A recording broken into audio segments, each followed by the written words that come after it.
जय हिंद फ्रेंड्स, कैसे हैं आप सभी लोग। हम एक्सपेक्ट करेंगे कि आप सभी लोग अच्छे होंगे। इसके पहले के वीडियो में हम ट्रायंगल का पेरीमीटर, सेमी पेरीमीटर और एरिया बता दिए थे और उसके पीछे कुछ और भी जितनी भी थ्योरी थी उसको भी बताए थे। अब आगे कुछ थ्योरी है उसको बताना है। हम यहाँ लिखे हैं किसी भी त्रिभुज का, ये एक त्रिभुज है और सारे भुजाओं पे जो है हाइट दिया गया है H1, H2, H3। Area of triangle क्या होता है? 1/2 बेस गुणे हाइट, 1/2 बेस गुणे हाइट ये होता है।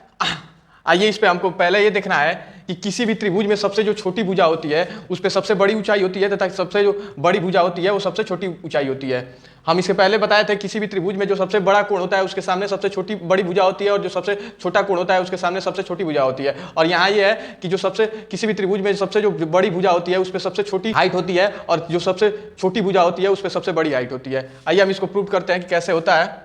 हम ये होता है एरिया ऑफ ट्रायंगल 1/2 बेस गुणे हाइट। तो इस वाले H1 से देखिए, ये A है, ये B है और ये C है। 1/2 A गुणे H1 इक्वल टू 1/2 गुणे B गुणे H2 इक्वल टू 1/2 गुणे C गुणे H3। 1/2 से 1/2, 1/2 से 1/2 तीनों तरफ कट जाएगा। A गुणे H1 इक्वल टू B गुणे H2 इक्वल टू C गुणे H3 इक्वल टू एक के कांस्टेंट मान लीजिए, के जो है कांस्टेंट है। अब देखिए, अब इस वाले में आइए, A गुणे H1 इक्वल टू A गुणे H1 इक्वल टू जब के मानेंगे आप तो A इक्वल टू क्या हो जाएगा? के अपान H1। वैसे यहाँ आइए, B गुणे H2 इक्वल टू जब आप के मानेंगे तो B इक्वल टू क्या हो जाएगा? के बटा H2। फिर यहाँ C गुणे H3 इक्वल टू जब के मानेंगे तो C इक्वल टू क्या होगा? के अपान H3। तो A अनुपात B अनुपात C इक्वल टू क्या हो जाएगा? के अपान H1 के अपान H2 अनुपात के अपान H3। के से के कट जाएगा। A अनुपात B अनुपात C इक्वल टू क्या हो जाएगा? 1/H1 अनुपात 1/H2 अनुपात 1/H3। यही हमें प्रूव करना था कि किसी भी त्रिभुज में सबसे बड़ी भुजा पर सबसे छोटी ऊंचाई होती है तथा सबसे छोटी भुजा पर सबसे बड़ी ऊंचाई होती है। इसके पहले हम जो वीडियो बनाए थे उसमें बताए थे कि किसी भी त्रिभुज में जो सबसे बड़ा कोण होता है उसके सामने सबसे बड़ी भुजा होती है और जो सबसे छोटा कोण होता है उसके सामने सबसे छोटी भुजा होती है। और ये है कि किसी भी त्रिभुज में जो सबसे बड़ा भुजा होता है उस पर सबसे छोटी ऊंचाई होती है और जो सबसे छोटी भुजा होती है उसमें क्या होता है? सबसे बड़ा ऊंचाई होता है। यहाँ लिख लीजिए, देखिए इसको प्रूव कर दिए हैं। A अनुपात B अनुपात C इक्वल टू 1/H1 अनुपात 1/H2 1/H3 और लिख भी दिए हैं किसी भी त्रिभुज में सबसे बड़ी भुजा पर सबसे छोटी ऊंचाई होती है तथा सबसे छोटी भुजा पर सबसे बड़ी ऊंचाई होती है। इसको नोट करिए, इस पे कुछ क्वेश्चन देख लेते हैं। देखिए क्वेश्चन है, अभी इसको प्रूव कराएं। A ratio B ratio C equal to 1/H ratio 1/H2 ratio 1/H3। Side जो होता है यूनिवर्सली प्रोपोर्शनल होता है हाइट का। साइड क्या होता है? हाइट का यूनिवर्सली प्रोपोर्शनल होता है। साइड का रेशियो इस क्वेश्चन दिया है 2:3:5। Then the find of height ratio. हमको हाइट का रेशियो निकालना है तो क्या करना पड़ेगा? साइड जो होता है यूनिवर्सली प्रोपोर्शनल होता है हाइट का, तो 1/2 अनुपात 1/3 अनुपात 1/5 कर देंगे। 2, 3, 5 का एलसीएम क्या होता है? 30 से गुणा कर दीजिए तो 15:10:6। यही हाइट H1 अनुपात H2 अनुपात H3 यही हो जाएगा। इसको नोट करिए। देखिए एक क्वेश्चन है, इसे हाइट का रेशियो दिया है, हमको साइड का रेशियो पता करना है। साइड जो होता है यूनिवर्सली प्रोपोर्शनल होता है हाइट के, तो साइड का रेशियो क्या हो जाएगा? 1/3 अनुपात 1/5 रेशियो 1/7। 357 का एलसीएम क्या होगा? 105। 105 से 2 गुणा कर दीजिए 35, 21, 15। यही आंसर हो जाएगा। देखिए हमको इसमें पूछ रहा है find the maximum height of angle triangle ABC. हम आपको अभी प्रूव करके बताए भी हैं, यहाँ लिखे भी हैं। साइड जो होता है यूनिवर्सली प्रोपोर्शनल होता है हाइट का, तो इसमें जो मैक्सिमम हाइट का रहा है वो सबसे छोटी भुजा पे बनेगा। तो सबसे छोटी भुजा इसमें कौन है? 13 है। हमको यही हाइट पूछा है, इसको मान लीजिए हम डी, हमको DC पूछा है। तो हमको सबसे पहले क्या करना है? इस त्रिभुज का क्षेत्रफल निकालना है। त्रिभुज का क्षेत्रफल निकालने के लिए हम हीरो फार्मूला लगाएंगे। त्रिभुज का क्षेत्रफल equal to S minus A, S minus B और यस माइनस सी। यस क्या है? सेमी पेरीमीटर है। इसका सेमी पेरीमीटर कितना हो जाएगा? 13, 14, 15,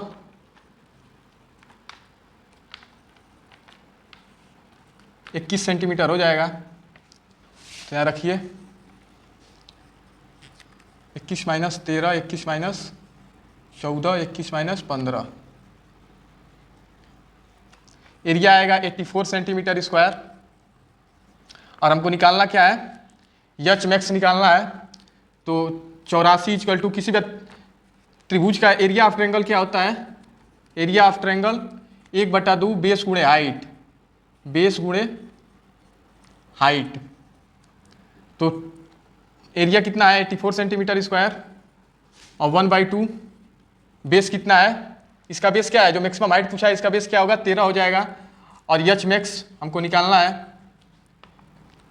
तो एच मैक्स इक्वल टू क्या हो जाएगा 84 गुणे 2/13 इक्वल टू 168/13 सेंटीमीटर। यही इसका आंसर हो जाएगा 168/13 सेंटीमीटर। ये सारा सेंटीमीटर में दिया गया है, इसको नोट करिए। देखिए नेक्स्ट टॉपिक है, यदि हमको कोई ट्रायंगल दे दे और कहे कि ये कौन सा ट्रायंगल है, एक्यूट एंगल है या राइट एंगल है या ऑब्ट्यूज एंगल है, तो हम कैसे पता लगाएंगे कि ये कौन सा ट्रायंगल है। यदि किसी भी त्रिभुज में उनके दो भुजाओं वर्गों का योग जो होता है वो तीसरी भुजा से यदि बड़ा होता है तो एक्यूट एंगल होगा। यदि किसी भी त्रिभुज में दो भुजाओं के वर्गों का योग जो होता है वो तीसरी भुजा के बराबर होता है तो वो राइट एंगल समकोण त्रिभुज होगा। और यदि दो भुजाओं का वर्गों का योग तीसरी भुजा से यदि छोटा होता है, लेस देन होता है, तो ऑब्ट्यूज एंगल अधिक कोण त्रिभुज होगा। वही यहाँ लिख दिए हैं A square plus B square greater than C square, तो एक्यूट एंगल होगा A square plus B square equal to C square होगा तो राइट एंगल होगा। और A square plus B square less than C square हो जाएगा तो obtuse angle right अधिक कोण त्रिभुज हो जाएगा। देखिए इसी पे आधारित एक क्वेश्चन है, which of the triangle which side 7, 8, 9, ये कौन सा त्रिभुज है जिसका भुजा इतना है 7, 8, 9 है।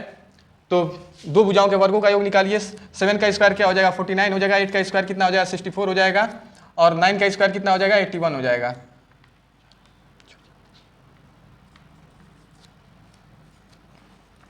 एक 113 जो है 181 से क्या है बड़ा है, तो कौन सा ट्रायंगल हो जाएगा, एक्यूट एंगल ट्रायंगल हो जाएगा। एक्यूट एंगल ट्रायंगल, ये कौन सा ट्रायंगल हो जाएगा, एक्यूट एंगल ट्रायंगल हो जाएगा।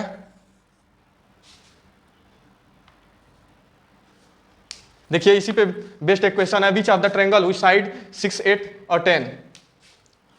तो आप तीनों भुजाओं के वर्गों का योग निकालिए। 6 का स्क्वायर प्लस 8 का स्क्वायर इक्वल टू 10 का square, 36 plus 64 equal to 100, 100 equal to 100। दो भुजाओं के वर्गों का योग तीसरी भुजा के बराबर है तो ये कौन सा हो जाएगा, राइट एंगल ट्रायंगल हो जाएगा, समकोण त्रिभुज हो जाएगा, राइट एंगल ट्रायंगल। कौन सा हो जाएगा, राइट एंगल ट्रायंगल हो जाएगा। नोट करिए इसको।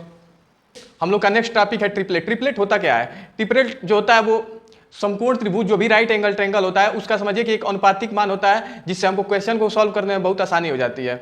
उस अनुपात में यदि कोई भी क्वेश्चन आता है तो हमको पता लग जाता है कि वो ट्रिपलेट बन रहा है कि नहीं, तो हम उसका क्षेत्रफल बहुत आसानी से निकाल सकते हैं। तो ट्रिपलेट आइए हम पहले सीखते हैं कि ट्रिपलेट निकाला कैसे जाता है। पहले ऑड नंबर का ट्रिपलेट हम लोग देखते हैं कैसे निकाला जाता है।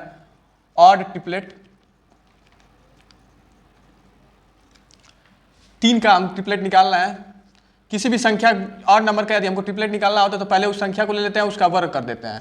तो कितना हो जाएगा 9 हो जाएगा वर्ग। और इसको इस तरीके से विभाजित किया जाएगा कि इसका जो डिफरेंस होगा वो 1 होगा। तो डिफरेंस इसका 1 कैसे होगा, 4 होगा और 5 होगा। तो इसका ट्रिपलेट क्या हो जाएगा 3 हो जाएगा, 4 हो जाएगा और 5 हो जाएगा। यदि इस अनुपात में किसी भी त्रिभुज का भुजा दे रहा है 3 के गुणज में, 4 के गुणज में, 5 के गुणज में, किसी भी गुणज में यदि कोई संख्या दे देता है तो हम उसको काटेंगे तो फिर यही रेशियो आ जाएगा। तो हम मान लेंगे कि वो त्रिभुज क्या है, राइट एंगल ट्रायंगल है, समकोण त्रिभुज है, जिससे हमको क्वेश्चन लगाने में बहुत आसानी हो जाती है। वैसे हमको 5 का यदि ट्रिपलेट निकालना हो तो क्या करेंगे, 5 का स्क्वायर कितना होता है 25 होता है। इसको इस तरीके से तोड़ना है कि इस तरीके से टूटे कि डिफरेंस 1 हो, तो एक 12 हो जाएगा, एक 13 हो जाएगा। तो ट्रिपलेट क्या हो जाएगा 5 हो जाएगा, 12 हो जाएगा, 13 हो जाएगा। वैसे हमको 7 का यदि ट्रिपलेट निकालना हो तो हम क्या करेंगे, 7 का स्क्वायर क्या आ जाएगा 49 हो जाएगा। तो इसको इस तरीके से तोड़ना है कि डिफरेंस इन दोनों के बीच 1 आए। तो 49 का डिफरेंस इस तरीके से तोड़िए कि 1 आए, तो एक 24 हो जाएगा, एक 25 हो जाएगा। तो 7 हो जाएगा, 24 हो जाएगा, 25 हो जाएगा। इसी तरह हमको 9 का यदि निकालना हो तो क्या करेंगे, स्क्वायर 81 हो जाएगा और एक 40 हो जाएगा, 41 हो जाएगा, 9 हो जाएगा, 40 हो जाएगा, 41 हो जाएगा। इसी तरीके से हमको यदि 11 का निकालना हो तो क्या करेंगे, 121 हो जाएगा, 121 का एक हो जाएगा 60 हो जाएगा, एक 61 हो जाएगा। तो ट्रिपलेट क्या हो जाएगा 11, 60 और 61 हो जाएगा। इसी प्रकार यदि हमको 13 का निकालना हो तो क्या करेंगे, 169 हो जाएगा और 84 हो जाएगा और 85 हो जाएगा, 13 हो जाएगा, 84 हो जाएगा, 85 हो जाएगा।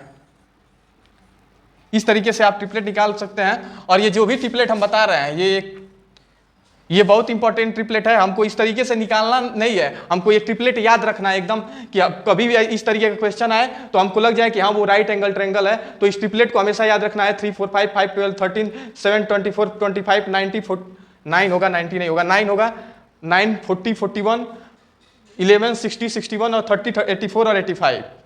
इसको नोट करिए। फिर इवन नंबर का ट्रिपलेट देखते हैं, इवन नंबर का ट्रिपलेट कैसे निकलता है। देखिए ऑड नंबर का ट्रिपलेट अभी हम लोग देखें, अब इवन नंबर का ट्रिपलेट देखना है कैसे इवन नंबर का ट्रिपलेट निकलता है।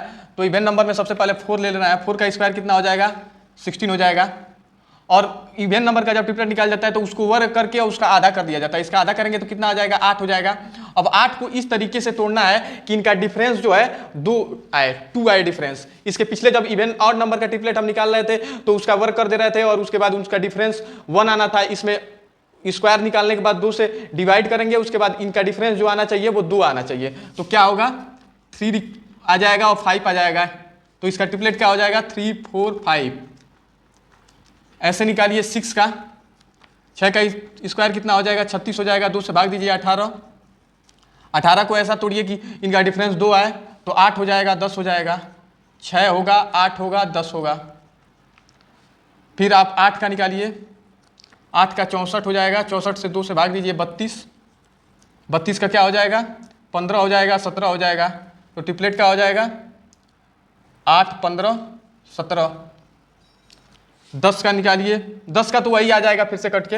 आप 12 का निकालिए, 12 का स्क्वायर कितना हो जाएगा, 144 हो जाएगा। 2 से भाग दीजिए कितना आ जाएगा, 72 आ जाएगा। 35 आ जाएगा और 37 आ जाएगा। क्या हो जाएगा इसका ट्रिपलेट, 12 35 37। ये इसमें भी ट्रिपलेट आप सीख गए होंगे कि कैसे ट्रिपलेट निकाल जाता है। इसमें 3 4 5 6 8 10 8 15 17 12 35 37। इस ट्रिपलेट को ये सीखिए, निकालना सीखिए या नहीं, लेकिन ये जो ट्रिपलेट बता रहा है इसको एकदम याद रहना चाहिए कि कभी क्वेश्चन दे तो हमको पता लग जाए कि हाँ ये ट्रिपलेट पे आधारित है तो कौन सा ट्रायंगल होगा, कैसे उसका एरिया बहुत आसानी से निकल जाएगा।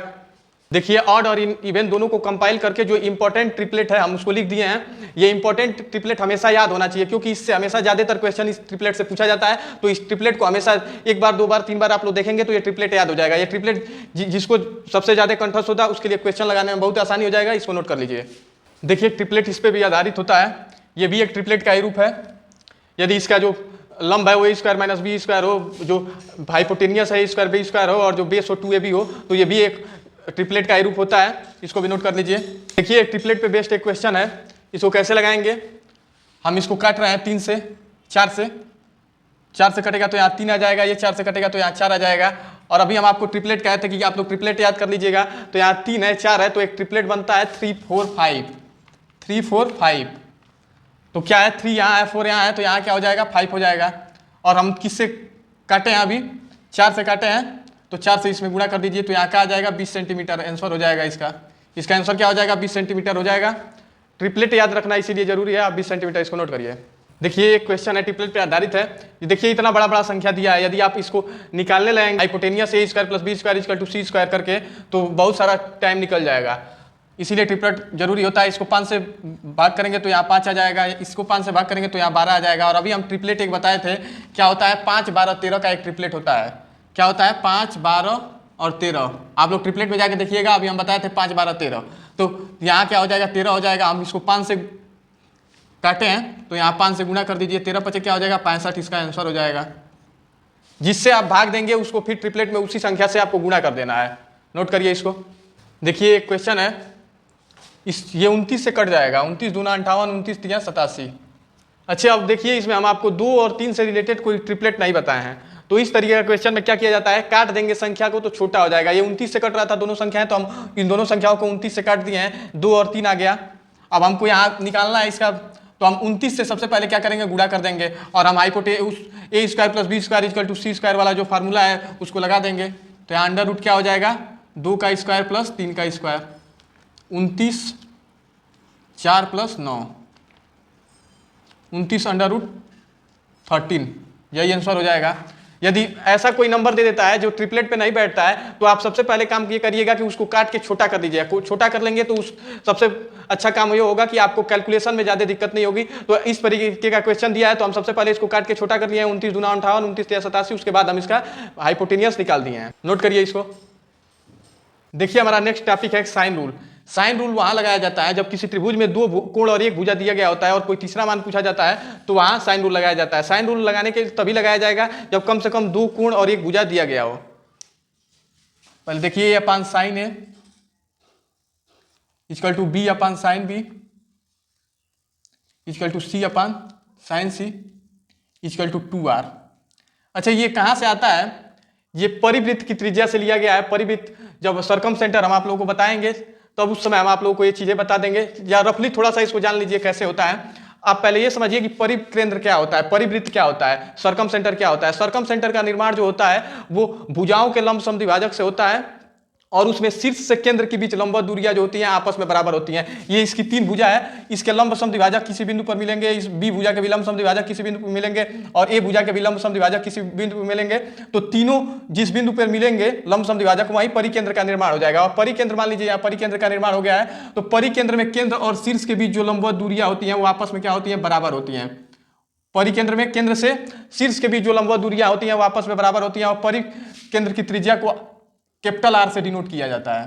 तो ये आर आर आर हो जाएगा, तो ये भी बराबर हो जाएगा, ये भी बराबर हो जाएगा। आपको ये आइसोसेलेस ट्रायंगल समद्विबाहु त्रिभुज दिखाई दे रहा होगा, ये वाला समद्विबाहु त्रिभुज में शीर्ष से असमांतर भुजा पर लंब डाला जाता है तो असमांतर भुजा को भी दो बराबर भागों में बांटती है और शीर्ष कोण को भी दो बराबर भुजा में बांटती है। तो यहां से एक लंब डाल दीजिए आप, क्या हो जाएगा? तो ये भी a/2 हो जाएगा और ये भी a/2 हो जाएगा। और परिकेंद्र में एक चीज और होता है कि परिकेंद्र में जो केंद्र पर कोण बनता है वो शीर्ष पर बनाए गए कोण का दोगुना होता है। परिकेंद्र में जो केंद्र पर कोण बनता है वो शीर्ष पर जो कोण बनता है उसका दोगुना होता है। तो यहाँ शीर्ष पर कोण ए बन रहा है तो वहाँ उसका दोगुना बनेगा। और समद्विबाहु त्रिभुज में असमांतर भुजा पर डाला गया लंब शीर्ष कोण को भी समद्विभाजित करती है तो ये भी ए हो जाएगा और ये भी ए हो जाएगा। अब हम यहीं से इसका मान निकालेंगे। इसमें साइन ए देखिए क्या होगा, साइन ए, साइन का क्या होता है? लंब बटा कोण होता है। और किसी भी त्रिभुज में जिस कोण को आप लेते हैं उसके सामने वाला कोण जो होता है वो लंब हो जाता है। तो ये क्या हो जाएगा? a/2 हो जाएगा। और इसका हाइपोटेनियस का होगा r हो जाएगा। 90 डिग्री के सामने r है तो r उसका हाइपोटेनियस हो जाएगा। अब r इक्वल टू क्या हो जाएगा? r को इधर भेजिए, साइन को इधर भेजिए, a/2 साइन ए।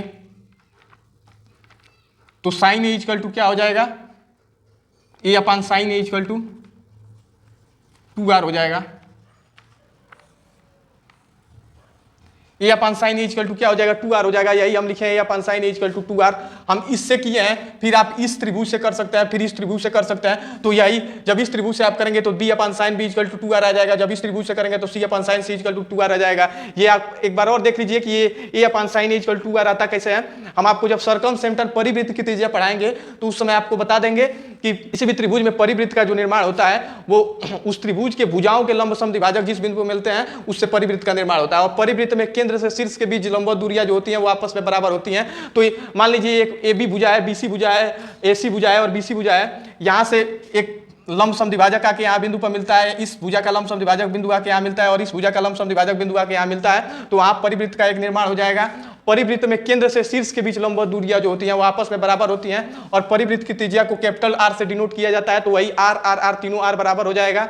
और किसी भी यहाँ आप एक समद्विबाहु त्रिभुज जब का निर्माण हो जाएगा, आप देख पा रहे होंगे कि एक समद्विबाहु त्रिभुज हो गया है। और समद्विबाहु त्रिभुज में जब असमांतर भुजा पर लंब डाला जाता है तो असमांतर भुजा को भी दो बराबर में भागों में बांटती है और शीर्ष कोण को भी समद्विभाजित करती है। तो जो ये भुजा BCA है वो a/2 में समद्विभाजित हो जाएगा। और किसी भी परिवृत्त की त्रिज्या में जो केंद्र पर बना कोण जो होता है वो शीर्ष पर बने कोण का दोगुना होता है। तो यहाँ एक कोण बन रहा है तो यहाँ 2a होगा। और समद्विबाहु त्रिभुज में शीर्ष को भी समद्विभाजित करता है तो ये a हो जाएगा, तो ये भी a हो जाएगा।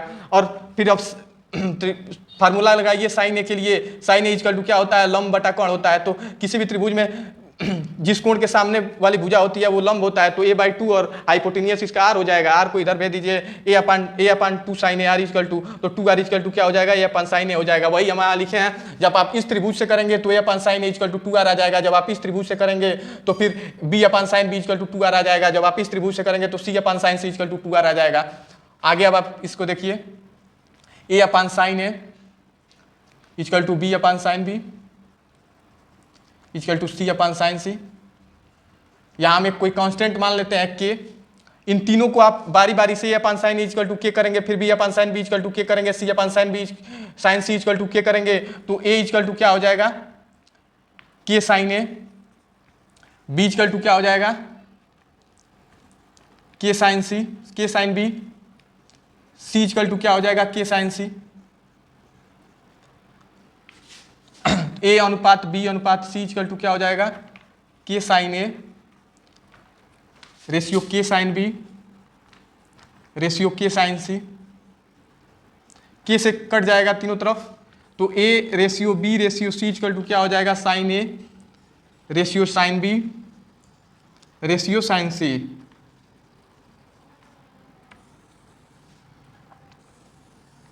यही होता है A ratio B ratio C equal to sine A upon ratio sine B ratio sine C. Note में इसको लिख लीजिए, साइन रूल कहाँ लगाया जाता है, इसको प्रूव कर दिए। ये भी आपको प्रूव कर दिया है। जब हम आपको परिमित सर्कम सेंटर में आएंगे तो इसको और अच्छे से बताएंगे, आपको पूरी तरीके से समझ में आ जाएगा कि सर्कम सेंटर क्या होता है, इन सेंटर क्या होता है, आर्थो सेंटर क्या होता है, सेंट्राइड क्या होता है, एक्स सेंटर क्या होता है। उस समय हम उसकी चर्चा करेंगे। बस आपको इतना याद रख लीजिए कि ये कहाँ से अपन साइन ए इक्वल टू 2 आ रहा है, हम आपको अभी बताए हैं और ये प्रूव कर दिए। और साइन रूल तभी लगाया जाता है जब किसी त्रिभुज में 2 कोण तथा 1 भुजा दिया गया होता है और किसी तीसरे का मान पूछा जाता है। इसको नोट करिए। देखिए आज हम साइन रूल बता दिए हैं और आज के वीडियो में इतना ही तक रहेगा। आगे नेक्स्ट वीडियो में फिर से आगे की बातों को चर्चा किया जाएगा। तब तक के लिए जय हिंद।